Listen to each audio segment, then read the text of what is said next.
Hey everyone, thank you all for coming here today. It really means a lot to me. Please continue to eat and drink. I appreciate all of you coming here today, taking time out of your busy days and lives to celebrate the opening kickoff of our campaign to bring back conservative principled leadership to House District 108. So it means a lot to me.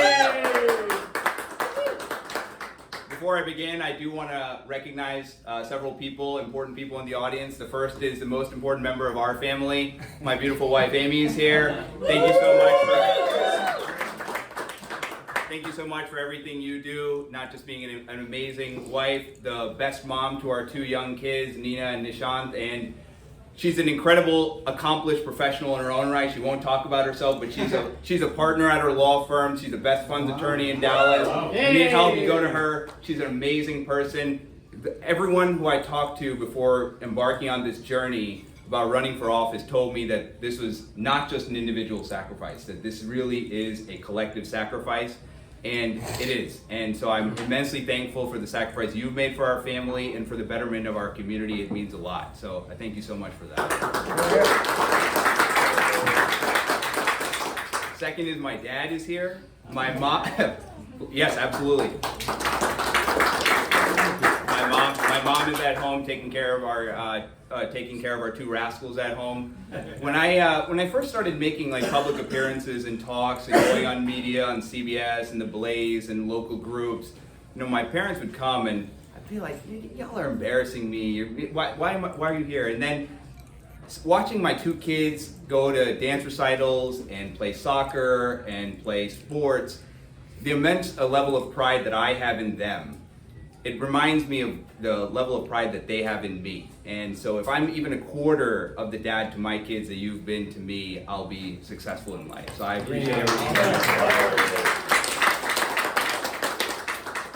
Third, I want to thank Donica Jimenez. She's the manager and owner of Cafe Madrid. She's a supporter and friend. She volunteered this place for us today. All the food, the drinks, everything, because she's supportive of our message. She's an incredible friend. I want to thank her for that. She's traveling in Turkey. I hope she has a good trip. In the meantime, Yasmin and the rest of the staff here has been awesome. I really appreciate their hospitality and everything. It's a fantastic restaurant. Please come back and patronize. It's a great place.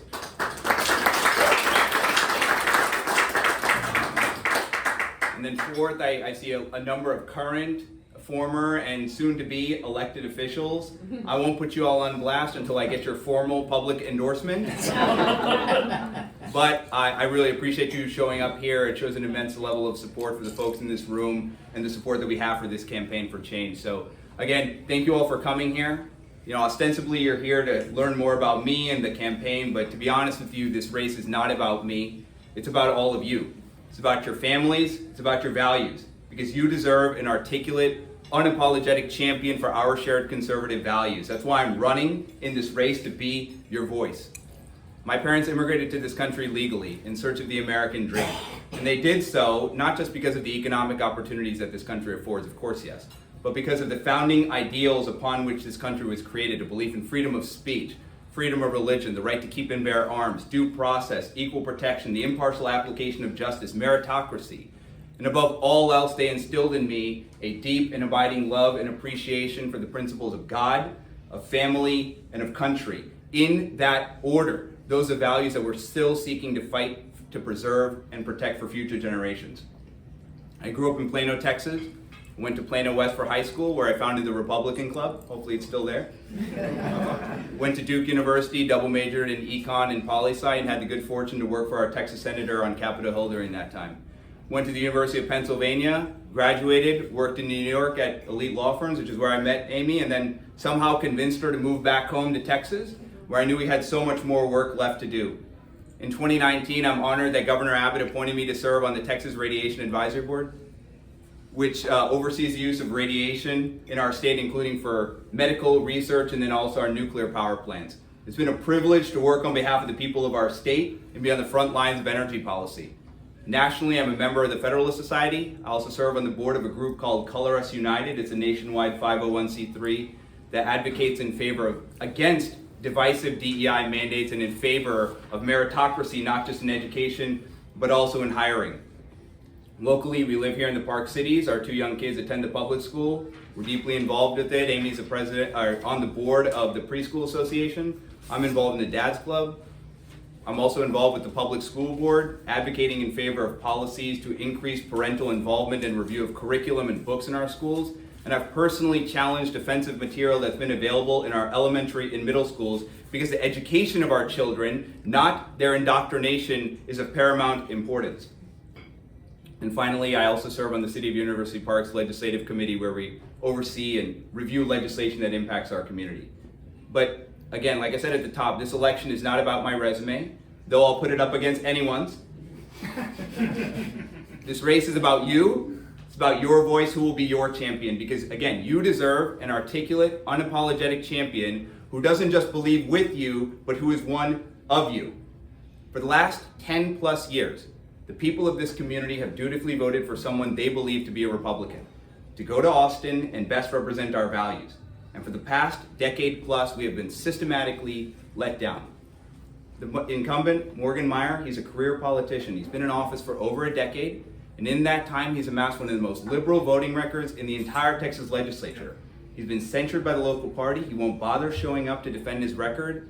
Quite frankly, I don't blame him. It's an indefensible one on its own merits. He's repeatedly voted to stymie and vote against the Second Amendment, voting against constitutional carry.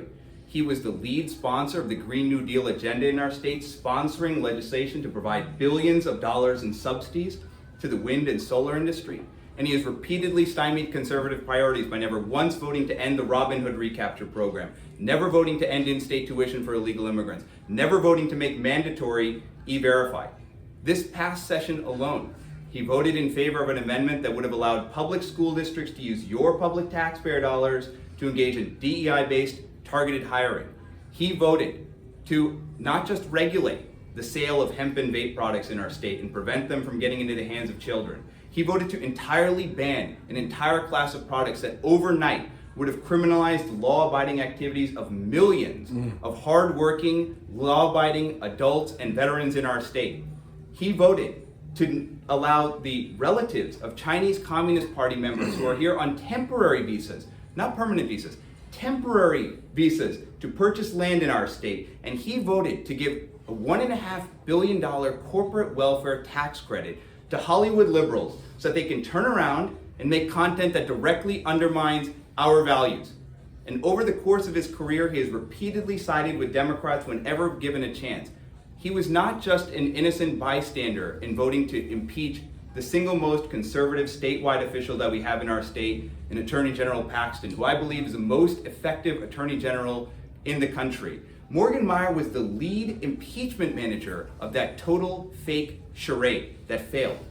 In this past session, he voted to empower a Speaker of the House who is backed by a majority of Democrats and a minority of our own Republican Party.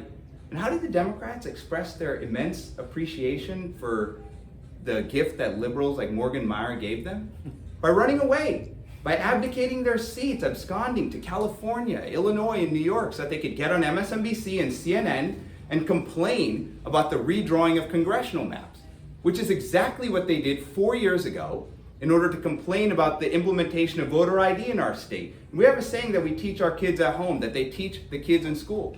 Fool me once, shame on you. Fool me twice, shame on me. If you want to know why conservative priorities in our state almost never seem to get the backing that they deserve, this is why. That ends today, that ends with this campaign, that ends with your help, that ends now. Yay.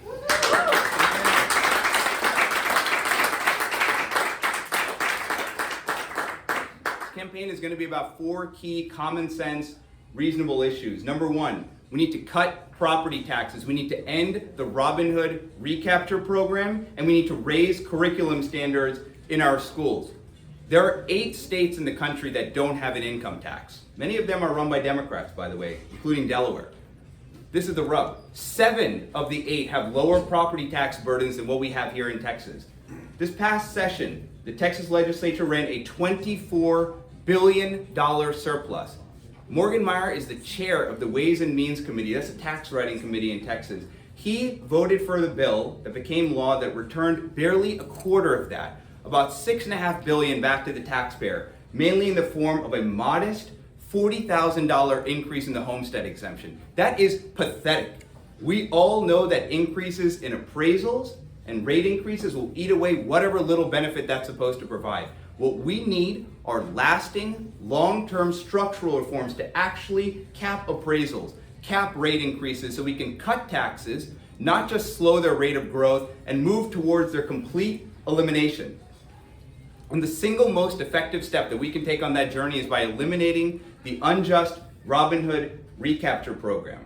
You live anywhere in the country, you expect that your local school property tax dollars will go to support the local school in your community, that your kids walk to, that your neighbor's kids bike to, down the street that you can see. Except in Texas, where for the last 30 years, under the Robin Hood recapture program, billions of dollars have been confiscated from local communities. If you live in Highland Park ISD, which is a monster component of this district, 70 cents, over a majority, 70 cents of every school property tax dollar is taken out of our district. If you live in Dallas Independent School District, which is a significant component of this district as well, it's home to a number of fantastic schools. You got a number of tag academies, Booker T. Washington, and others.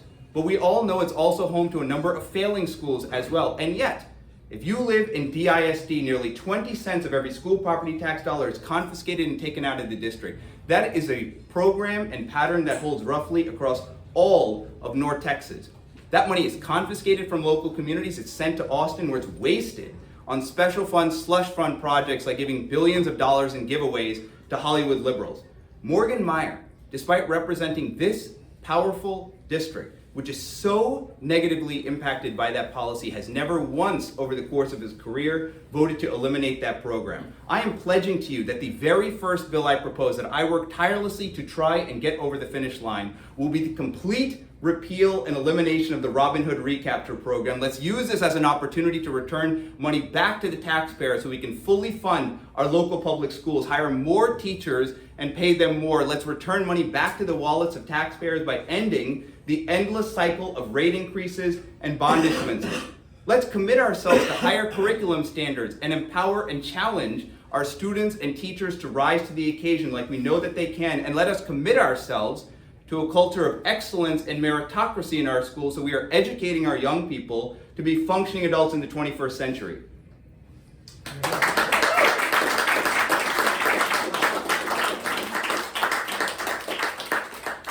Second, this election is about the economy and energy. If Texas was its own country, it would be the 8th largest economy in the world. But our biggest problem moving forward is that we do not produce enough cheap, affordable, reliable energy. Our energy needs are scheduled to double over the course of the next decade. But Morgan Meyer and the legislature, I believe, have taken the wrong approach. This last session, they voted on a bill that would effectively ration and tax small and large businesses and new technologies in our state. I don't believe that's the answer. I believe we should be welcoming new technologies, new businesses, and young growing families to our state. I don't subscribe to this type of poverty mindset that we need to ration and tax our way to growth. I believe the answer is through abundance. We need to produce more cheap, affordable, reliable energy from oil, gas, and nuclear power. But we can't, because for decades, politicians in Austin and DC, Republicans and Democrats, have bought hook, line, and sinker into the Green New Deal agenda, providing billions of dollars in subsidies to the wind and solar industry. And chief among their proponents, chief among them, has been Morgan Meyer, who sponsored the legislation to continue providing billions of dollars in subsidies to the wind and solar industry. So what do we have to show for this? Today, Texas, not New York or California or Rhode Island, Texas is the largest producer of wind energy in the country by far. Our solar production is scheduled to double over the course of the next decade. And just to put a finer point on it, since the day Morgan Meyer was elected through today, so over 10 years, 90% of the power projects that have been added to the Texas grid, and from today moving forward for the next 2+ decades, 90% of the power projects that have been approved to be added to our grid are wind and solar projects. So I'll ask you again, what do we have to show for this? During January, February 2021, during Winter Storm Uri, over 50% of the wind turbines in our state froze. It led to millions of people losing power. Probably most of you in the audience, myself included, we turned into a third world country. It led to the deaths of hundreds, if not thousands, of our fellow citizens, and it made us a domestic and international laughingstock. To make matters worse, Because of the failed policies pushed by liberals like Morgan Meyer, today Texans pay, on average, electricity rates that are about 40 to 60% higher than what they are in surrounding states, despite the fact that those states lack our God-given natural resources. That is unacceptable. When I'm elected, I'll work tirelessly to end all remaining subsidies for wind and solar and restore the free market. I'll work to ensure that we produce more cheap, affordable, reliable energy from oil, gas, and nuclear power so we never again have another blackout in our state, and I'll work to finally secure our grid. Texans, you, me, we collectively, we deserve cheap, affordable, reliable energy. That's exactly what I'll deliver.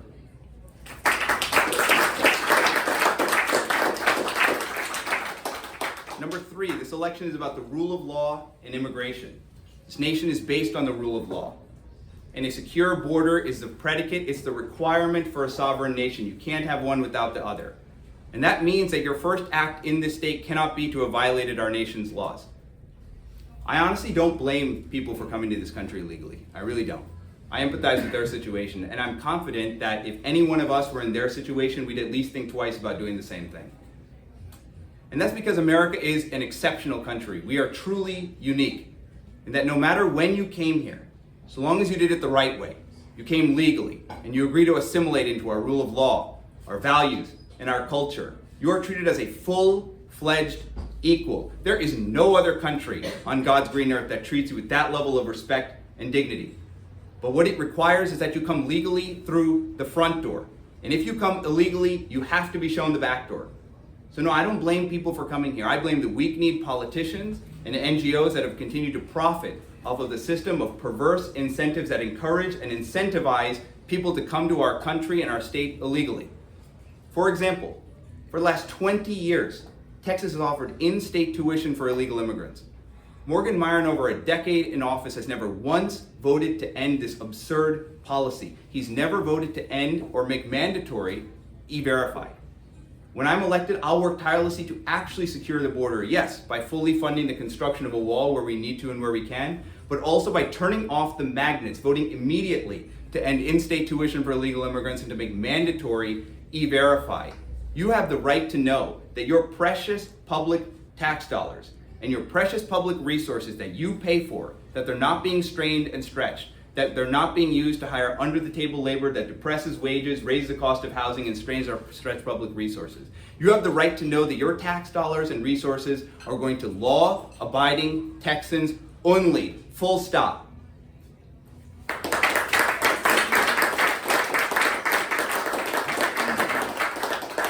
And finally, this election is about our shared sense of values and purpose. When I'm elected, I'll be a representative for everyone in our community, regardless of background, demographics, politics, it doesn't matter.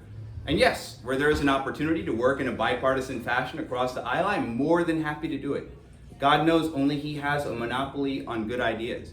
But here's what I'll pledge to you, that in so doing, I will never compromise on my pro-life, my pro-family, and pro-growth conservative values. That's why I oppose the sham impeachment of Ken Paxton, and it's why I'm pledging to you that so long as we're in the majority, I will only vote for a Speaker of the House, whoever that is, who's backed by a majority of our Republican caucus. That's what you voted for, that's what you expect, and that's what you deserve.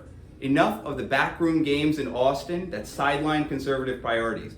This past session, while conservative priorities like election integrity, securing the border, and even something so simple and fundamental as protecting safe spaces for women and girls in locker rooms and sports, barely got across the finish line at the end of the second special session.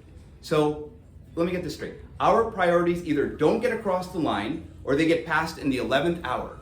Meanwhile, liberals like Morgan Meyer were busy wasting your time voting to give public school districts the ability to engage in DEI-based hiring. They were voting entirely to ban all hemp and vape products to expand the nanny state. And they were voting to give $1.5 billion to Hollywood liberals. You deserve better. You deserve someone who channels your conservative values, not just in their private life, but also in their public life. While I was busy challenging offensive material in our elementary and middle schools that was available to 6, 7, and 8-year-old kids, Morgan Meyer was absent. He didn't make an endorsement in those school board races. He didn't come to school board meetings. He didn't speak up. That's because to him, apparently, these issues are nonpartisan. Let me tell you something. I can think of nothing less partisan than protecting the innocence and education of our children. That's why I'm in this race. Yay.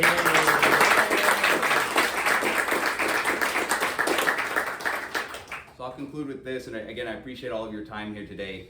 This election is about reclaiming not just our country, our state, our community, and restoring it back to a path of prosperity and growth.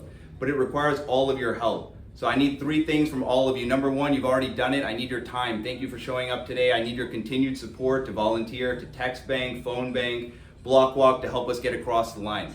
Number two, I need your voice. I need you to talk to your parents, your families, your PTA, your dad's club, your precinct, anyone who cares about these issues, who has kids, who cares about the future generation. You pick the time and the place. I will be there. We'll close the deal. And number three is the most important. We need resources. I'm not going to sugarcoat it for you. We're likely to be outgunned in this race, but that's okay. All we need is enough. I've got QR codes around the room. I'll personally valet your check for you if you need. Go to Sanjay4texas.com. Whatever you can give. $5,000, $1,000, $500, even as little as $250 makes a huge difference in this race. So please be involved. And don't let anybody tell you that we can't win this race. The last primary was decided by under 700 votes out of 25,000 cast. This time we will get over the hump, and we're going to get over the hump because of the support of the people in this room, but more importantly because of the values that we share. So I want to thank all of you again for coming here. Thank you so much. It means the world to me. God bless all of you. God bless this amazing state, this community, and these United States of America. I appreciate your time. Thank you.